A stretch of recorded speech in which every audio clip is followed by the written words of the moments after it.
Picture a cross for a moment. What do you see?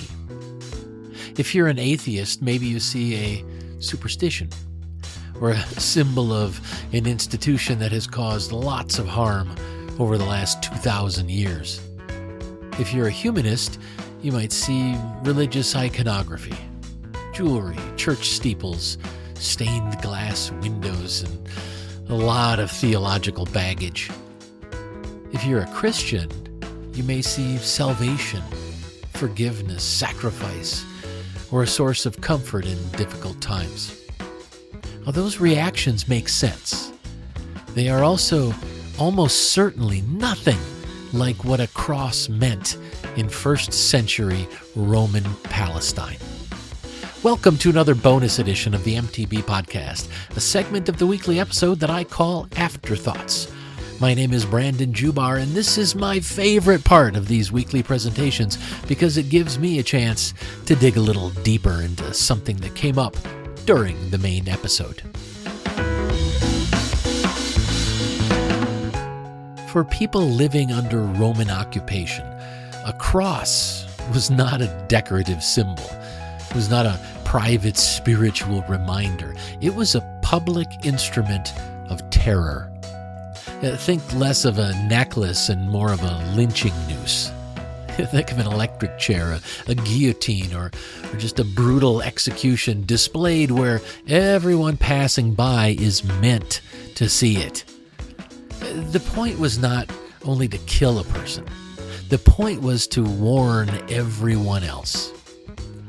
That changes the way we hear the line in Matthew chapter 10 about taking up your cross. Today, people often use my cross to bear to describe a difficult boss or a chronic illness, an annoying relative, or just the fact that the Wi-Fi goes out during the season finale. Oh, life is hard. And we all have burdens. But that is not the meaning this image originally carried. The language points toward danger, punishment, and the possibility that standing against entrenched power can cost a person everything. So, let's dive into that in this episode of Afterthoughts. Now, we should be careful not to pretend that the Gospel of Matthew is some sort of modern political manifesto. It is an ancient religious text written within a complicated world of faith, empire, and expectation. But its imagery is unmistakably political because Rome made crucifixion political.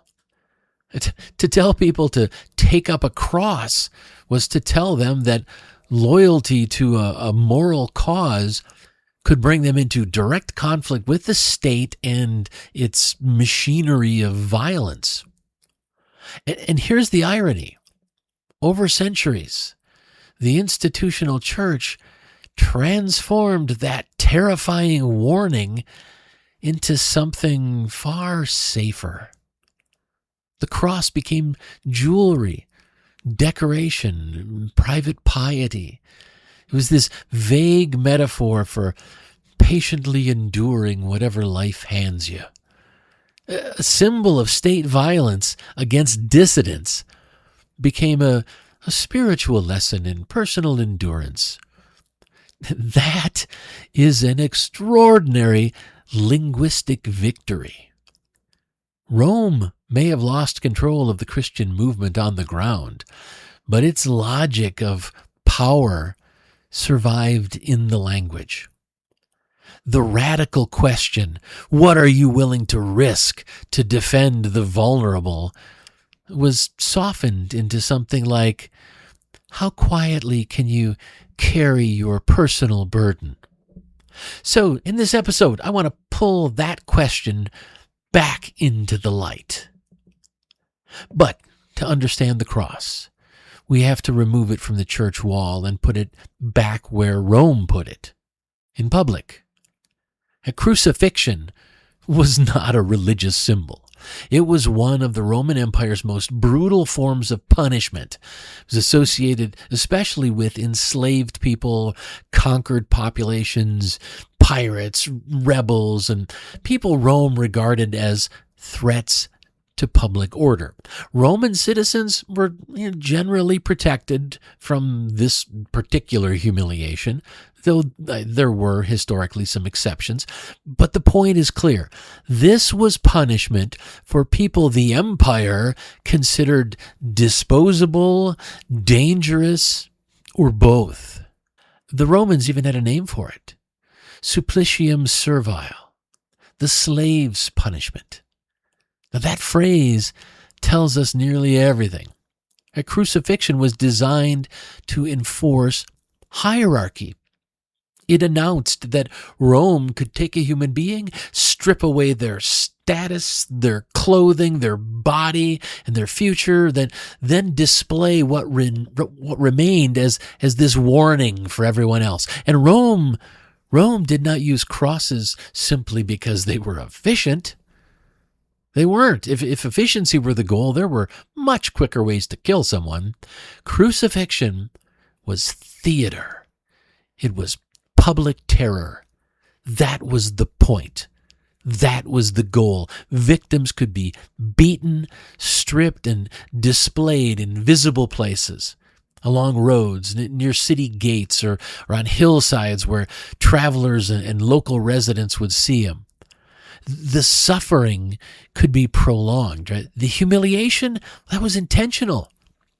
Even the denial or the delay of burial could be part of the message. Rome did not merely control your body or your life. It could decide whether you were allowed dignity in death. Imagine living in a colonized province where that was part of the political landscape. You wouldn't need a degree in theology to understand the frickin' message there. You would see it on the road. You'd hear stories about it. Maybe someone in your village had disappeared into Roman custody. Maybe a relative had been caught up in a revolt or accused of banditry or just swept into the machinery of imperial punishment. That is the emotional world behind the language of take up your cross. Now, we shouldn't flatten every gospel saying into a precise modern political slogan. The historical Jesus, assuming there was one, right, the communities that preserved these sayings, and the author of Matthew all lived in a complicated world. But crucifixion was never some neutral image. It carried the unmistakable threat of state violence against people at the bottom of the social order and against those perceived as challenging Roman control. So when Matthew's Jesus tells followers to take up a cross, the audience wouldn't have heard, "Prepare yourself for a difficult time in your life." That audience would have heard something a lot closer to, "Hey, if you want to go along with our movement, we're going to be challenging the way power is organized, so don't assume the people in charge will just politely disagree. They're likely going to try to kill you." At the people Matthew was writing to and that Jesus allegedly said this to, they would have understood that empires do not usually respond to threats with a thoughtful public comment from the PR department. Empires respond by protecting themselves. That doesn't mean every person who helped the poor or criticized injustice faced execution. But it does mean that public movements in Roman-controlled territory could carry real risk, especially when they attracted crowds or challenged local elites or raised hopes for a different social order to come. The cross, then, it was not primarily about private guilt or personal suffering. The idea of the cross is that it was a warning label attached to public courage. It said that dignity, solidarity, and resistance can become dangerous when they threaten the people who profit from your fear. And once we see that, the later effort to turn the cross into a safe symbol of patient obedience starts to look very different and very suspicious. Right? So now we get to the turning point. For the first few centuries of its existence, Christianity was a small, sometimes tolerated and sometimes persecuted movement inside the Roman world. Its members, they weren't always rebels. And the New Testament itself contains more than one attitude toward Roman authority.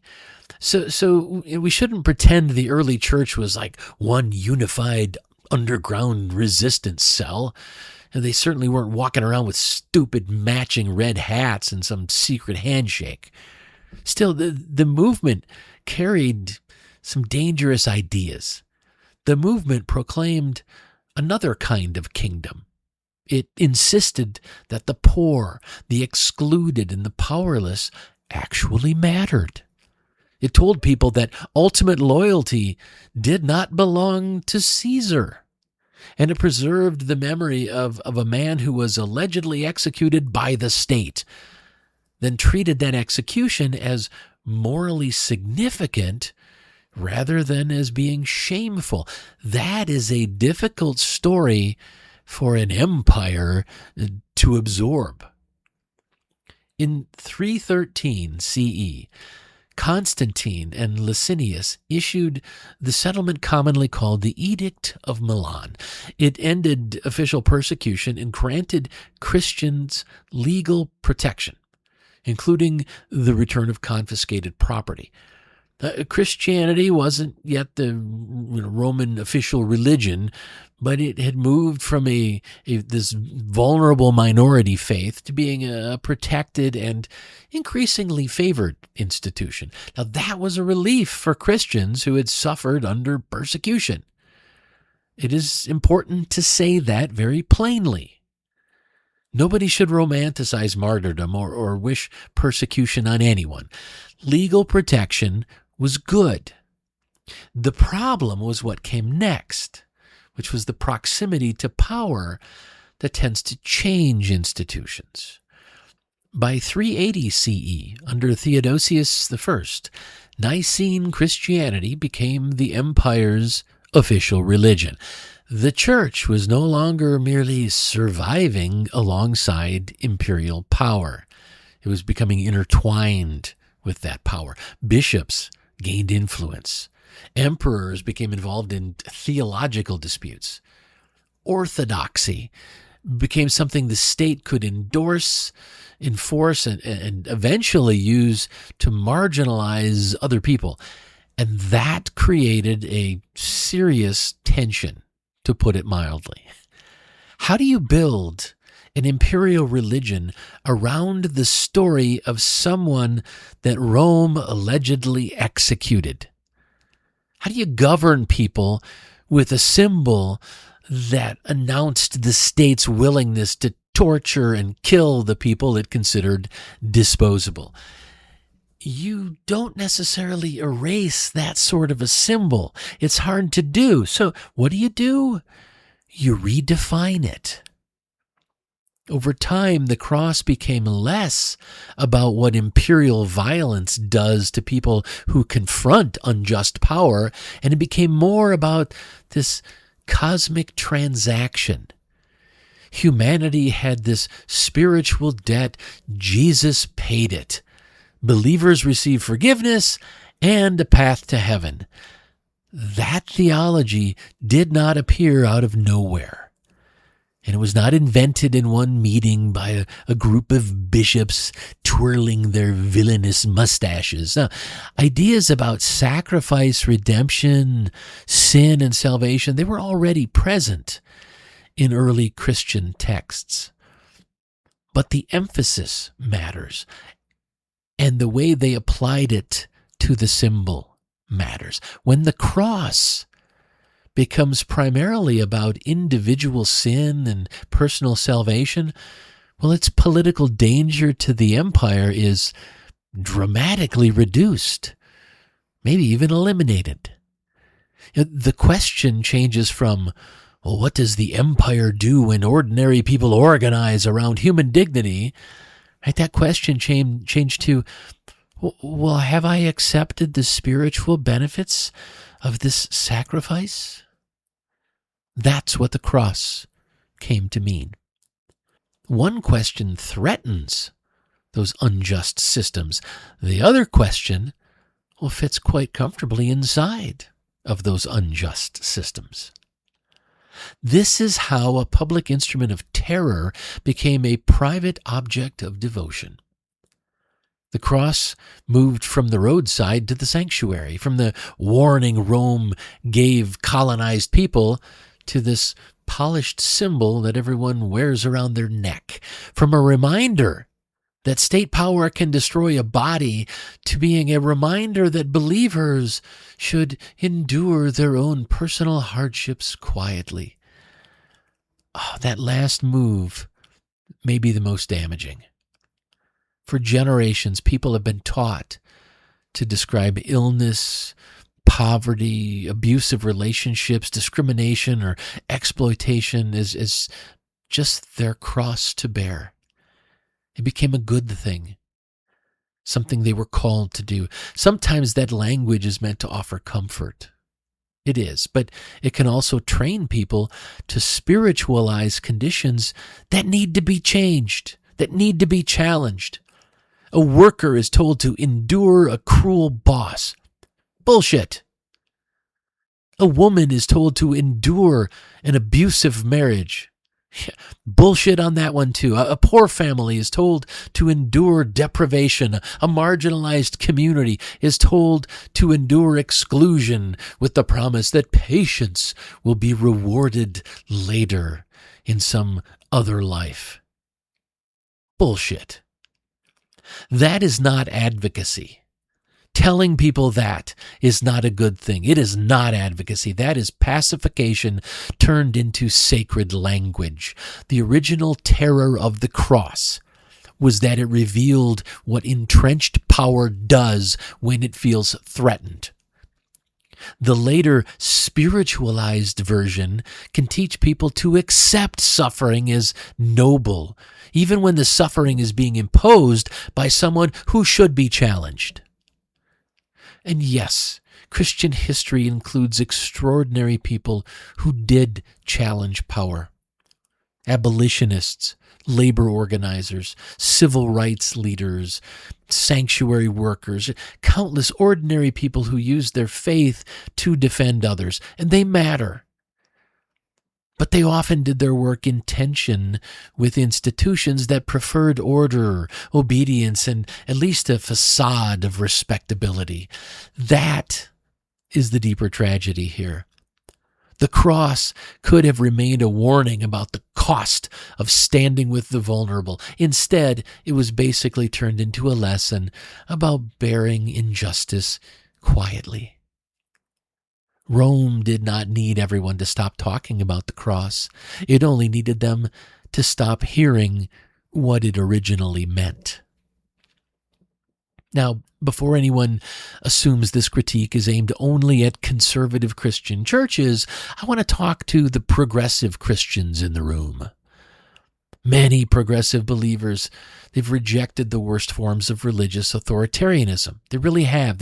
They reject anti-LGBTQ theology. They reject racism that's dressed up as tradition. They reject rigid literalism and the idea that suffering people simply need to pray harder. Now that matters. It is better than the alternative, and I don't want to just simply dismiss it out of hand. But progressive Christianity still sanitizes the cross. In more open-minded circles, take up your cross is often translated into the language of personal growth. It becomes a reminder to practice self-care during difficult times, to stay mindful when life is overwhelming, or to carry emotional burdens with more grace. Now, those are not bad things. Therapy is good. Rest is good. Learning how not to emotionally combust because your family group chat has become a political war zone is probably good for everyone involved. But none of that is what a Roman cross meant. A cross was not a metaphor for having a difficult week. It was a public warning about what power does to people who become inconvenient. So when we turn it entirely inward, we make the story safe again. We individualize what was, at least in part, a collective struggle against domination. Right? The question becomes, how can I remain emotionally centered while the world is difficult? All right, that question has value. It does, but it's not enough. I think the more urgent question that should be inspired by the image of the cross is, what am I willing to risk so that someone else is less vulnerable? That's where modern spirituality basically loses its nerve. We can talk beautifully about justice, inclusion, and compassion. We can post the quote, attend the workshop, buy the tote bag with the cool saying on it, put the right slogan on the church sign. That'll impress everyone. None of those things are necessarily bad. But if our commitment to justice never creates friction in our own lives, it's worth asking whether it's really advocacy or just a carefully managed identity that we're presenting. If your cross is entirely internal, it's not really a cross at all. It may be stress, it may be grief, it may be a genuine struggle, and it deserves care. But it's not the same thing as choosing to stand between a vulnerable person and a harmful system and take risk upon yourself when you do it. Real advocacy has consequences. It can mean using your influence at work to challenge an unfair decision, even when it makes you less popular with leadership. It can mean giving money, time, or space when keeping it would be a lot easier. It can mean confronting a friend's casual cruelty, or supporting a neighbor who's been targeted, or showing up at a school board meeting and speaking out about the bad policy they're looking to implement, or refusing to let a harmful lie pass unchallenged at the dinner table. It could be any of those things. Notice what those actions have in common. They cost you something, and not necessarily your life. Hopefully not. But most of us are not living under an empire that will nail us to a roadside post for speaking up. But the cost can still be real. You might lose approval. You might lose access. You might lose a little comfort, a little money, or that pleasant illusion that everyone likes you. That's why the cross remains such a powerful historical image. It reminds us that justice isn't merely an emotion or an opinion.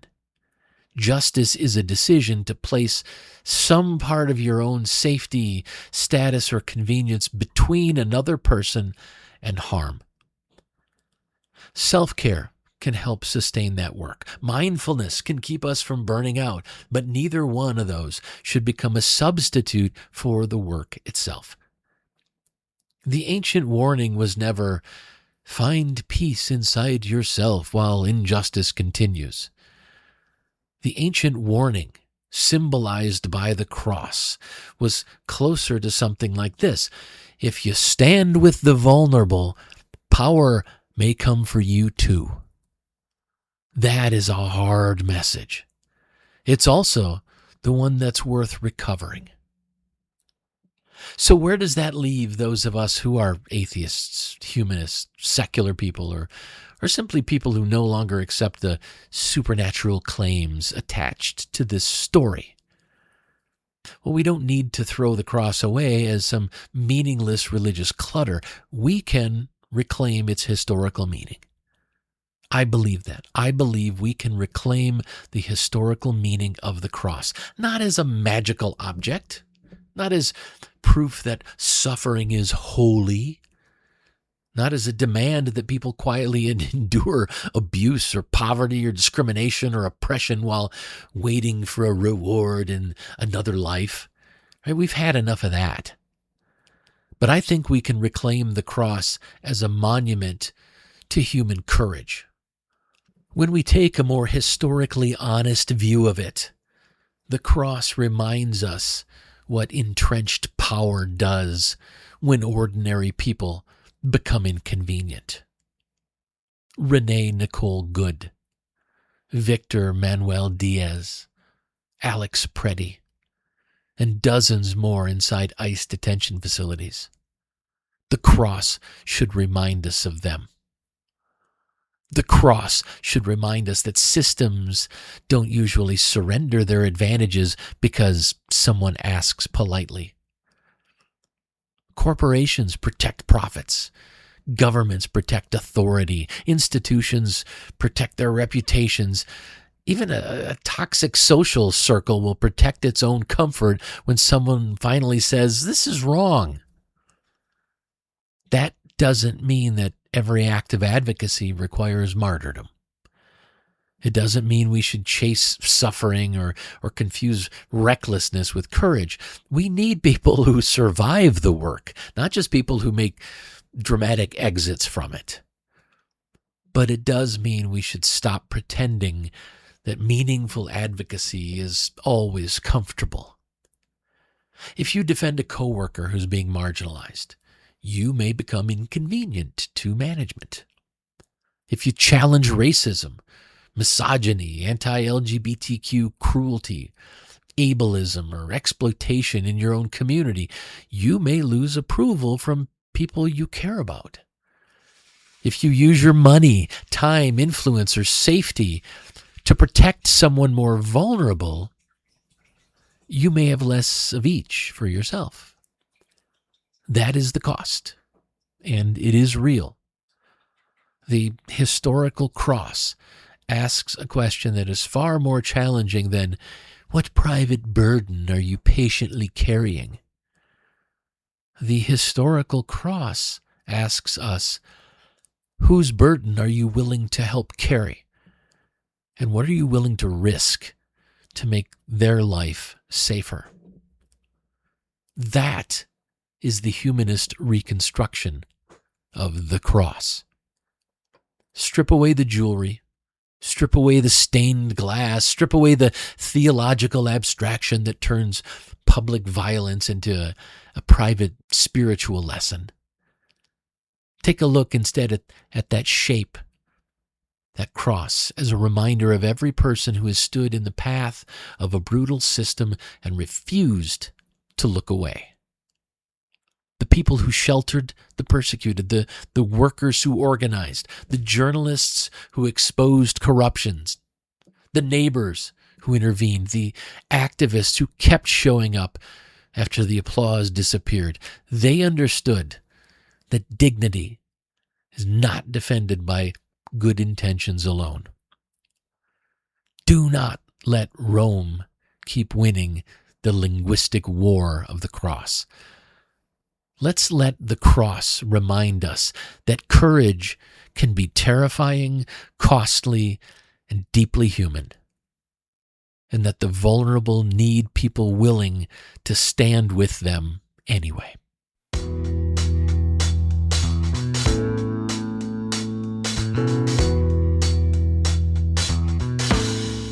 Thanks for joining me for this episode of Afterthoughts. If you want to keep up on everything I'm doing, please head over to thecodaproject.com and subscribe to my newsletter. You'll get notifications whenever I publish anything, and I'll also keep you updated on the weekly live streams of Mythologizing the Bible. If you subscribe for free over at the Coda Project, you'll start receiving my publication called The Weekly Compass.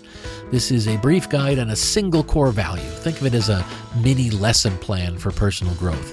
It's perfect for families, students, and adults because I include discussion questions designed for each age group. As a subscriber, you'll also have access to the Guide to Kitchen Table Activism, which is a detailed resource designed to help you be politically active from your own home. The guide explains why activism is important, the philosophy behind kitchen table activism, and the foundational values it supports, before laying out how to use the tools you have to make your voice heard. It provides tools, tactics, and templates for you to use, and it only takes 15 minutes a week. If you care about our democracy, our country, and our world, then I encourage you to check it out. Thanks again for listening. Until next time, remember to question everything, keep what's good, and live what matters.